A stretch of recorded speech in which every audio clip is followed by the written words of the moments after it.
नमस्कार दोस्तों, कैसे हैं आप सब। दोस्तों, इसके पहले की क्लास में हमने आपको पास्ट इंडेफिनिट टेंस के इंट्रोगेटिव निगेटिव सेंटेंसेस का ट्रांसलेशन सीखा था और उसी के साथ हमने पास्ट इंडेफिनिट टेंस को कंप्लीट कर लिया था। दोस्तों, आगे बढ़ते हुए आज हम पहुंचे हैं पास्ट कंटिन्यूअस टेंस पर। तो दोस्तों, आज हम पास्ट कंटिन्यूअस टेंस के अनुवाद सीखेंगे और उसके पहले हम जान लेते हैं कि पास्ट कंटिन्यूअस टेंस होता क्या है।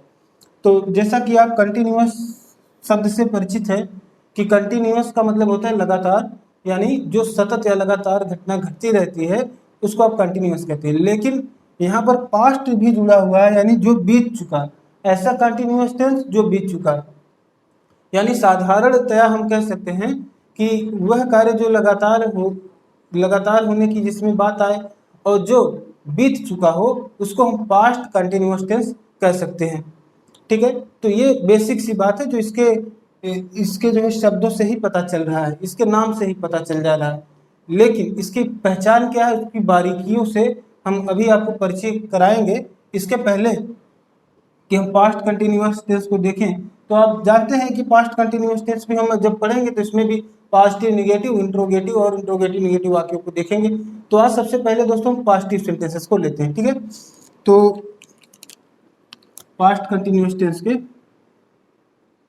पॉजिटिव, तो सबसे पहले दोस्तों आप इसका पास्ट कंटिन्यूअस टेंस का पहचान नोट कर लीजिए। तो इसका पहचान क्या है, जिन हिंदी वाक्यों के अंत में रहा था, रही थी, रहे थे आदि शब्द आते हैं, लिखिए आप, रहा था, रही थी, रहे थे आदि शब्द आते हैं और किसी कार्य के लगातार होते रहने का बोध होता हो पास्ट टेंस में, यानी भूतकाल में। जैसे राम स्कूल जा रहा था, ठीक है, तो भूतकाल में जा रहा था, जा रहा है नहीं, वो तो प्रेजेंट हो जाएगा, तो जा रहा था, इस तरह का वाक्य है। लेकिन एक बारीकी ये है कि यहाँ पर देखिए समय का ज्ञान नहीं दिया रहता कि वह कार्य कब से हो रहा था, 2 घंटे से हो रहा था, 3 घंटे से हो रहा था, या 3 दिन से हो रहा था, ठीक है, या 2 बजे से, 3 बजे से, 4 बजे से हो रहा था। ऐसी कोई जानकारी आपको यहाँ पर नहीं मिलती, सिर्फ ये जानकारी मिलती है कि वह कार्य हो रहा था। ठीक है दोस्तों, तो पहचान में सिर्फ इतनी ही चीजें आपके पास आएंगी और ये बात आप नोट कीजिए, ये भी लिख लीजिए नोट के रूप में कि समय का ज्ञान नहीं दिया रहता। अगर हम ये कहें कि राम कल स्कूल जा रहा था, तो जो कल है दोस्तों ना, वो समय नहीं माना जाएगा। कल हालांकि इंडिकेट करता है कि किसी दिन को, जैसे हम कहें कि राम सोमवार को स्कूल जा रहा था, तो सोमवार को स्कूल जा रहा था, सोमवार जो शब्द आ रहा है तो किसी टाइम को ही बता रहा है। लेकिन यहाँ पर सोमवार से नहीं जा रहा, मतलब कि उस समय से डायरेक्टली यहाँ पे संबंधित नहीं किया जा रहा है।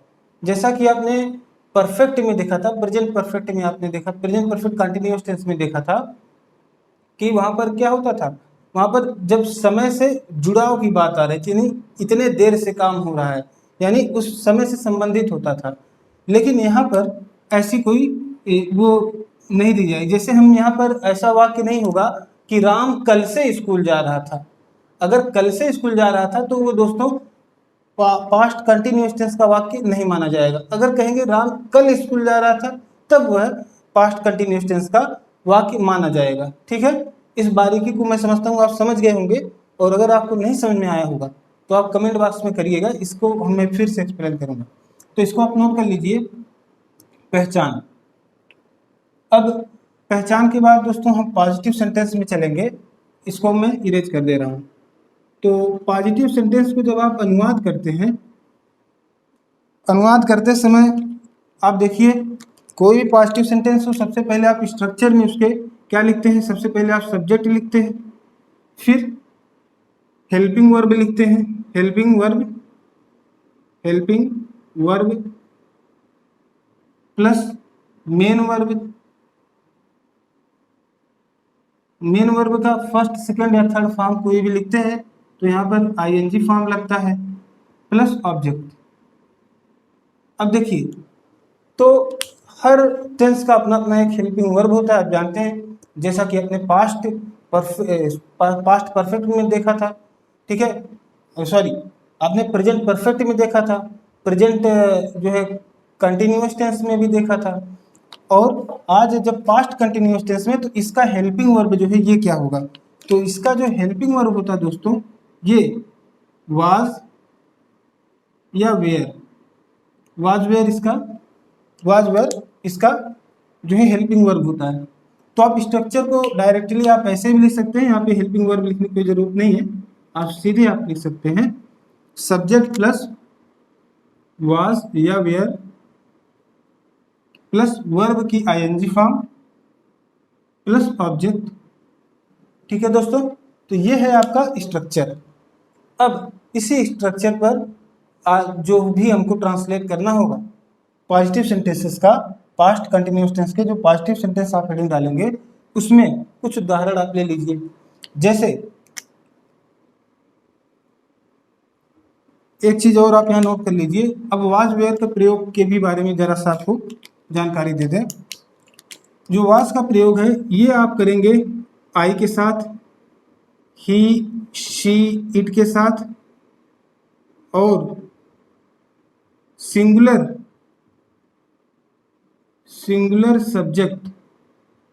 सब्जेक्ट के साथ आप वाज का प्रयोग करेंगे। वेयर का प्रयोग आप करेंगे you, they and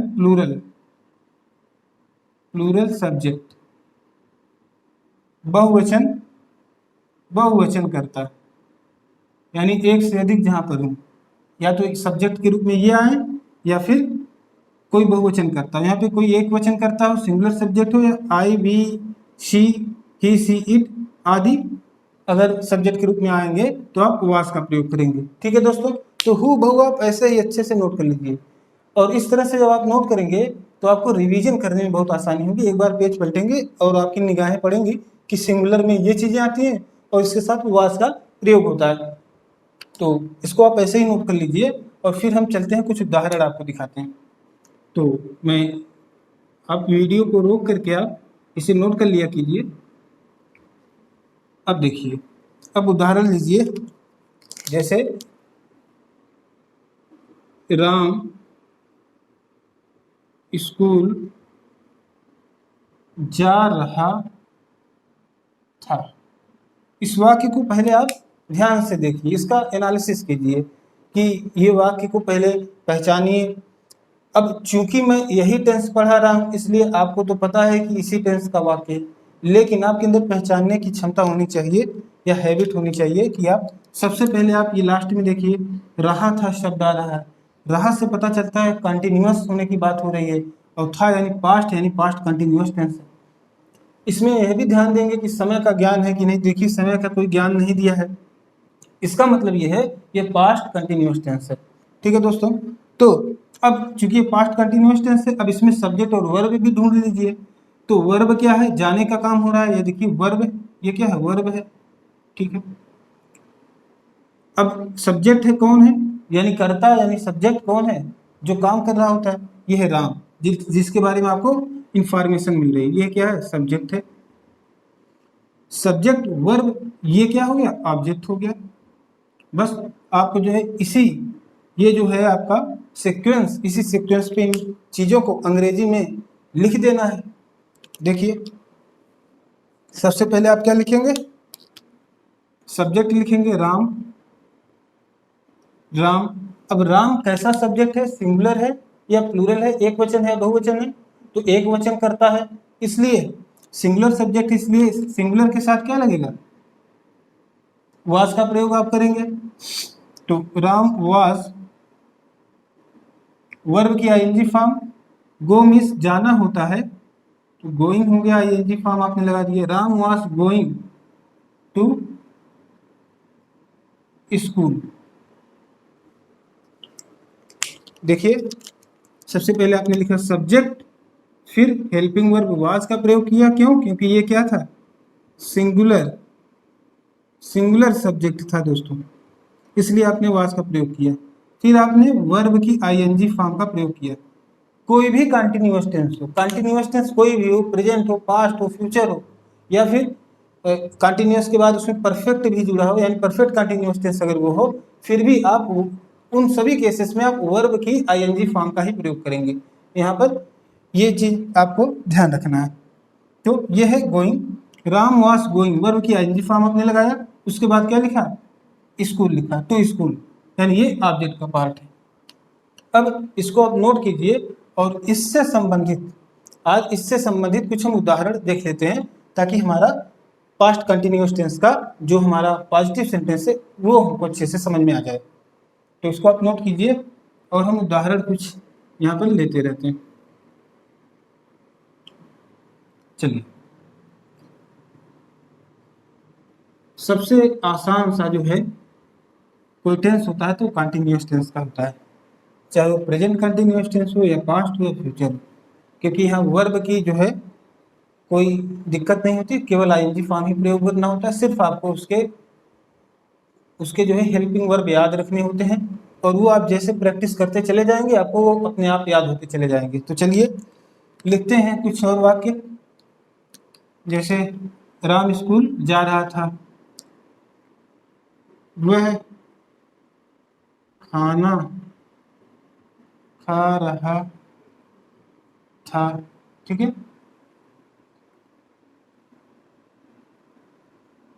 Ram Ravan को मार रहा था। देखिए, दो वाक्य हमने ले लिए। देखिए, वह खाना खा रहा था, बहुत सिंपल है, रहा था रहा है, यानी पास्ट कंटिन्यूअस टेंस, यानी सब्जेक्ट क्या है यहाँ पर, अब देखिए वह है, खाने का काम कौन कर रहा है, वह कर रहा है, यानी सब्जेक्ट है। फिर खाना, ये क्या है, वर्ब है, बस काम आपका हो गया। लिखिए ही सिंगुलर सब्जेक्ट है, इसके साथ अभी हमने आपको बताया था वाज का प्रयोग होगा, ही वाज ईटिंग फूड। अगला वाक्य देखिए, राम रावण को मार रहा था, तो कौन किसको, कौन मारने का काम कौन कर रहा है, राम कर रहा है, यानी सब्जेक्ट कौन है, राम है। तो यहाँ पर देखिए, Ram was killing to killing Ravan.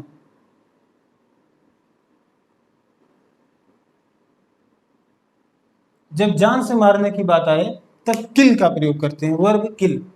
और ऐसे पीटने पीटने वाले मारने की बात आए, जैसे टीचर तुम्हें मार रहे थे यानी पीट रहे थे, तब हम बीटिंग का प्रयोग करेंगे, बीट। ठीक है, तो इसको आप ध्यान दीजिए, इसको आप नोट करते चलिए और कुछ उदाहरण हम ले लेंगे यहाँ पर, तो आपको ये चीज़ अच्छे से प्रैक्टिस में आ जाएगी। अब जैसे लिख सकते हैं कि वे पतंग उड़ा रहे थे। ठीक है, और चिड़िया आ आकाश में उड़ रही थी। देखिए, यहाँ पर देखिए क्या है, उड़ाना, उड़ाना वर्ब है, कौन उड़ा रहा था, वे उड़ा रहे थे, यानी इसको अंग्रेजी में क्या कहेंगे, दे, यही सब्जेक्ट है ना। दे के साथ क्या लगता है, वेयर लगता है, दे वेयर फ्लाइंग, फ्लाई मतलब उड़ाना, फ्लाई का आईएनजी फॉर्म लग रहा है, यही वर्ब है आपका, दे वेयर फ्लाइंग काइट्स। और अगला जो है आपका, चिड़िया आकाश में उड़ रही थी, तो बर्ड्स वेयर, बहुत सी चिड़िया हैं, यानी प्लूरल सब्जेक्ट है ये, यानी इसके लिए हम वेयर का प्रयोग करेंगे, birds were flying in the sky. इसको नोट कीजिए आप, कुछ और हम एग्जाम्पल लेते हैं।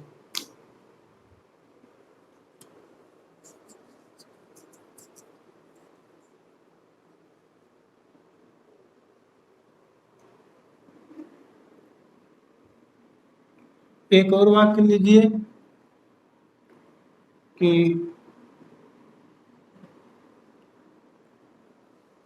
एक एक वाक्य लीजिए, रियाज शर्त लगा रहा था।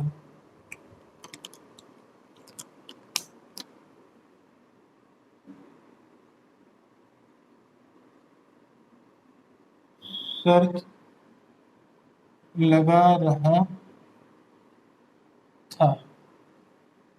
और एक वाक्य और लिख लीजिए यहाँ पे कोई सिंपल सा कि श्याम अपने कपड़े फाड़ रहा था। देखिए, तो यहाँ पर दो ही चीज आपको दिख रही होगी, एक होती शर्त लगाना, ठीक है, शर्त लगाना अपने आप में एक वर्ब है, और रियाज ये है सब्जेक्ट और ये है वर्ब। सब्जेक्ट तो रियाज सिंगुलर सब्जेक्ट है, रियाज वाज, इसलिए यहाँ पर क्या करेंगे, वाज का प्रयोग करेंगे। रियाज वाज बेटिंग, ये है। बेट लगाना यानी शर्त लगाना, BETTING। श्याम अपने कपड़े फाड़ रहा था, तो यहाँ पर देखिए कौन फाड़ रहा था, श्याम, यानी सब्जेक्ट क्या है, श्याम है। जब श्याम सब्जेक्ट है तो यहाँ लिखेंगे SHYAM, Shyam. Was singular subject, इसलिए वाज का प्रयोग करेंगे। Shyam was tearing his garments. आप जानते हैं गारमेंट्स उन कपड़ों को कहते हैं जो पहनने वाले कपड़े होते हैं, जो सिले सिलाए होते हैं, और क्लॉथ्स उन कपड़ों को कहते हैं जो मतलब सिर्फ जो कपड़े होते हैं जिनको सिला या कटा हुआ नहीं रहता, ठीक है, आप उसको खरीदते हैं फिर उसको टेलर के पास देते हैं सिलने के लिए, वो कपड़े क्लॉथ्स कहलाते हैं, और जो बने बनाए कपड़े आते हैं वो गारमेंट्स कहलाते हैं। Shyam was tearing his class, tearing मतलब होता है फाड़ना, ठीक है, तो ये आप नोट कीजिए।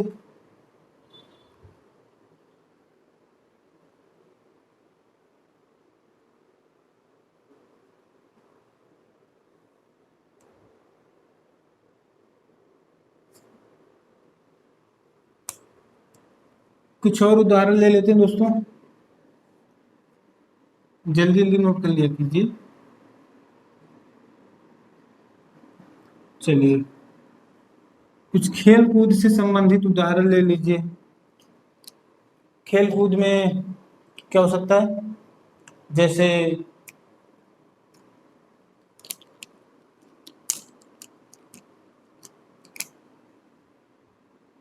कोई खिलाड़ी है, खिलाड़ी गेंद फेंक रहा था। देखिए ये वाक्य, रहा था शब्द आ रहा है यानी पास्ट कंटिन्यूअस टेंस है, रहा था आ रहा है पास्ट कंटिन्यूअस टेंस है, और इसमें समय का ज्ञान भी नहीं दिया है यानी पास्ट कंटिन्यूअस टेंस कन्फर्म है। क्या कर रहा है, फेंक रहा है, फेंकना क्या है, वर्ब है, क्रिया है, और फेंकना यानी थ्रो करना, और खिलाड़ी, खिलाड़ी फेंकने का काम कर रहा है यानी ये सब्जेक्ट है, तो सब्जेक्ट है खिलाड़ी।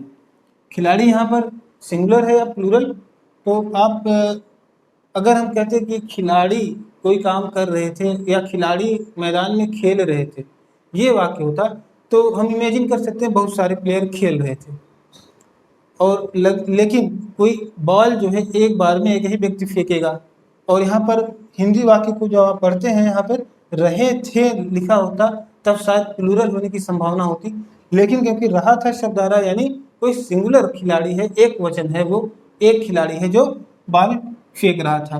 तो देखिए ये जो खिलाड़ी शब्द है इसको हम, ये सब्जेक्ट हमारा है, इसको हम सिंगुलर सब्जेक्ट के रूप में काउंट करेंगे, तो लिखेंगे द प्लेयर वास। अब चूंकि ये सिंगुलर सब्जेक्ट हो गया इसलिए हम यहाँ पर वास का प्रयोग करेंगे। द प्लेयर वास थ्रोइंग द बॉल, बस यहाँ पर जो वर्ब है, मेन वर्ब है क्या, थ्रो करना, थ्रो यानी फेंकना, और इसकी आपने यहाँ पर आईएनजी फॉर्म का प्रयोग किया है। कुछ और उदाहरण देखिए, खिलाड़ी गेंद फेंक रहा था। एक वाक्य लिखिए, वे क्रिकेट खेल रहे थे। दोस्तों, अगर यहाँ पर वे की जगह हम केवल ये लिखें कि खिलाड़ी क्रिकेट खेल रहे थे, खिलाड़ी समझने के लिए लिखिए, क्योंकि आप तो जानते हैं दे है, वे के लिए दे का प्रयोग करेंगे और दे के लिए वेयर का प्रयोग तो करेंगे ही करेंगे, ठीक है। लेकिन ऐसा शब्द लीजिए जिसमें आपको कंफ्यूजन होता हो। अब ऊपर वाले वाक्य हमने खिलाड़ी को सिंगुलर ले लिया था और उसके साथ उसके अकॉर्डिंग हमने यहाँ पर वाज का प्रयोग किया था, हेल्पिंग वर्ब वाज का प्रयोग किया था। अब इस वाक्य को ध्यान से पढ़िए, खिलाड़ी क्रिकेट खेल रहे थे, इसका मतलब क्या है। पहली बात तो जो ये खिलाड़ी है, अब ये सिंगुलर है कि प्लूरल है दोस्तों। अब यही शब्द आपका हिंदी में तो नहीं पता चला, लेकिन ये प्लूरल बन गया, प्लूरल सब्जेक्ट। ये आपको कैसे पता चल रहा है, ये सेंटेंस पढ़ने पर पता चल रहा है, ठीक है। और यहाँ पर एक और चीज है, क्रिकेट। तो क्रिकेट जो खेल है वो कोई एक व्यक्ति तो अकेले खेल नहीं सकता, कोई एक खिलाड़ी अकेले क्रिकेट तो खेल नहीं सकता। तो खिलाड़ी खेल रहे थे, क्रिकेट खेल रहे थे, यानी कई सारे खिलाड़ी हैं, यानी बहुवचन है। यहाँ पर खिलाड़ी जो है ये प्लेयर है, ये बहुवचन है। अब लिखिए यहाँ पर,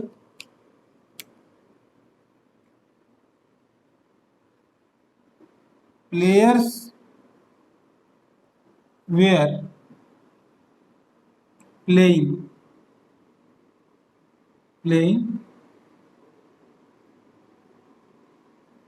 क्रिकेट।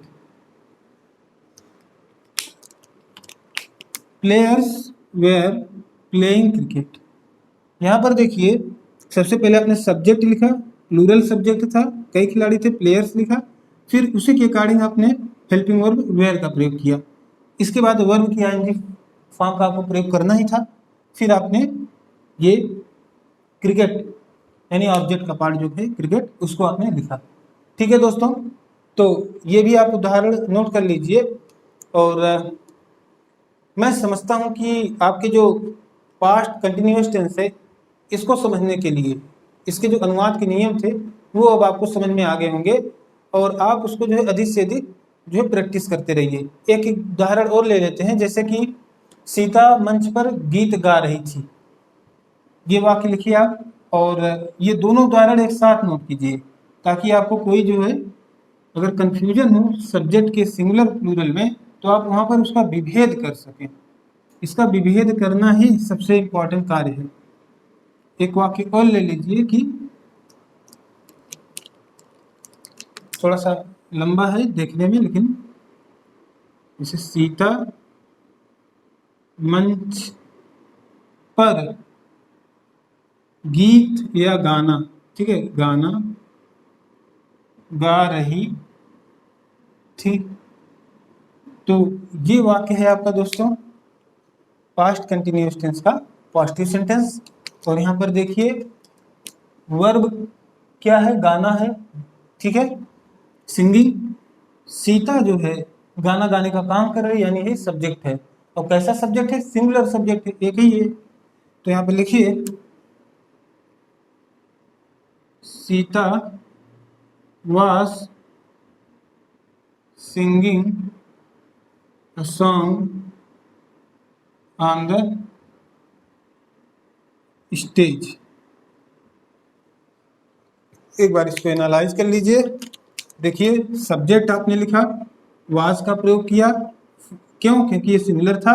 फिर आपने वर्ब की आईएनजी फॉर्म का प्रयोग किया, उसके बाद ऑब्जेक्ट का प्रयोग यानी सॉन्ग, ऑन द स्टेज यानी स्टेज पर, ठीक है, यानी मंच पर, स्टेज यानी मंच। तो इसको भी आप नोट कर लीजिए।